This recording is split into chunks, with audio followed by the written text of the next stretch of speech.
Assalamu alaikum wa rahmatullahi wa barakatuh, and welcome to the Debe Islamic Association's Ramadan Reminders. This year we are doing the Tafseer or explanation of chapter 12 of Al-Quran, Surah Yusuf, or the Prophet Joseph. This is part 15 of the explanation, which brings us to the middle of the month of Ramadan, and as such we are in the middle 10 days, the days of forgiveness. So we shall now recite the dua that is recommended for such. Bismillahirrahmanirrahim. Astaghfirullah Rabbi min kulli dhanbi wa atubu ilayh.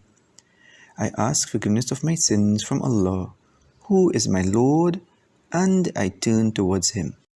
Yesterday we completed the part of the prisoners, and today inshallah we start a new section on the king's dream. So Quran says, Bismillahirrahmanirrahim. Wa qala al-malik. And the king said. Now let's look a little bit about the word king. According to Egyptian monarchy, from the time of Ibrahim alayhi salam through his son, grandson, and now great-grandson Yusuf alayhi salam, the head of Egypt was referred to as kings, or the Arabic word Malik. So you'll find that every time they refer to those in Quran, that was a reference.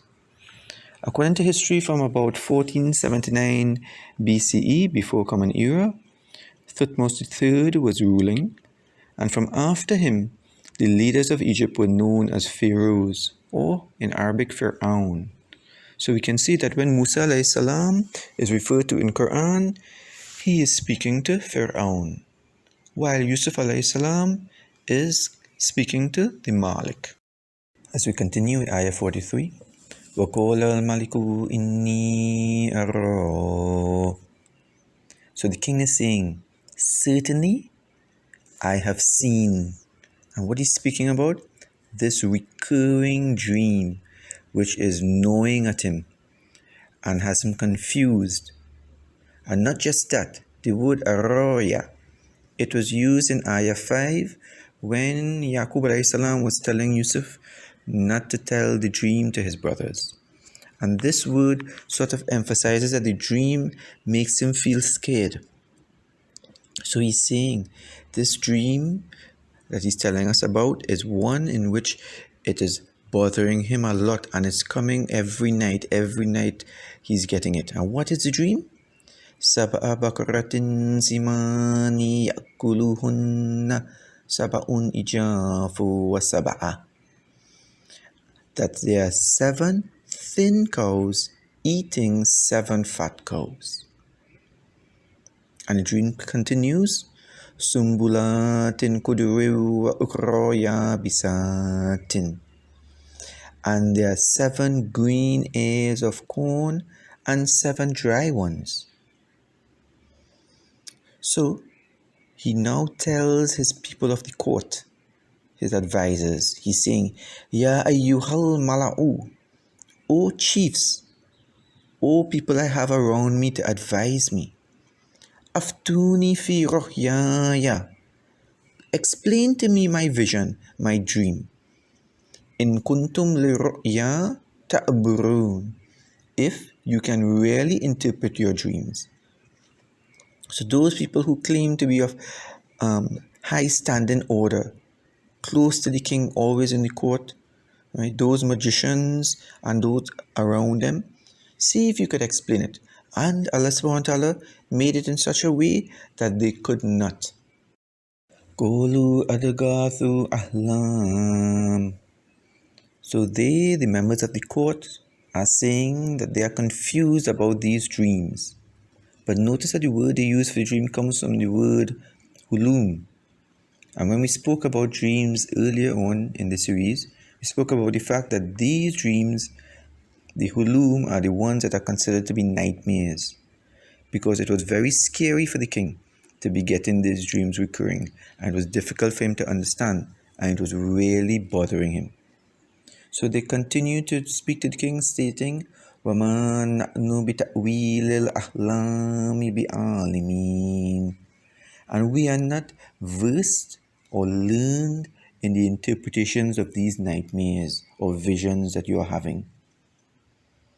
recall that they may also have been afraid to meet the same fate as the wine presser and baker. Wakola, but somebody is saying, and who is the person? الذي نجا منهما وادكر بعد أمة, the one who was saved out of the two of them. And we are speaking about the prisoners. So that was either the wine presser or the baker. The one who was saved was the wine presser or butler. And he who has now remembered after a period of time that there is somebody I remember who was able to interpret dreams, who was blessed enough to be able to give a proper interpretation, and the interpretation was correct because my friend, who was the baker, was crucified and I was returned to the court of the king. So he now says, Ana, I, unabbi'ukum bita'wilihi fa'arsilun, I will be able to inform you, O king, of the interpretation of this dream if you send me forth so I can go and look for this man who was in the prison. So the butler returns to the prison and he says, Yusuf ayyuha siddiqu. And just as how Yusuf alayhi salam used to address him and his friend the baker with respect, so too he does that when he says, O Yusuf, the truthful one, the one who has such high morals and values even in this low place.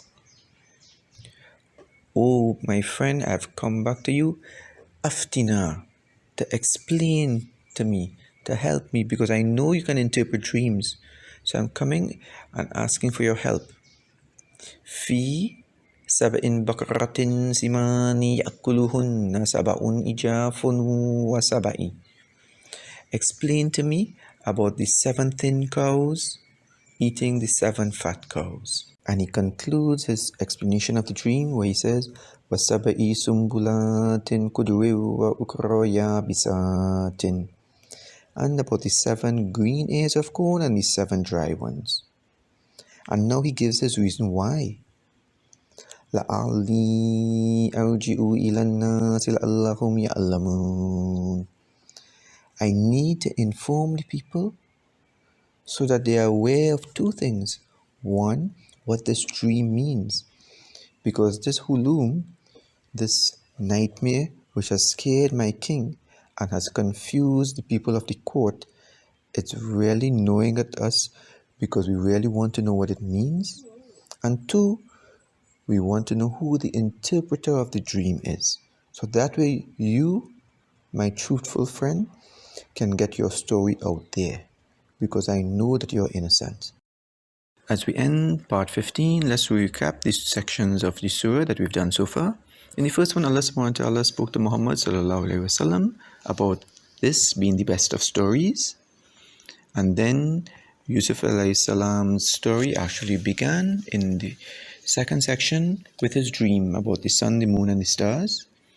And then the envy created by Shaitan in order for the brothers to plot and separate him from his father, which led him to Egypt with the Aziz and Zulaika, and that further led to the woman's seduction, and it pushed him to another test, Yusuf's imprisonment. So presently, we are now in the king's dream. As we end part 15 today, tomorrow inshallah we'll be reading ayahs 47 to 52.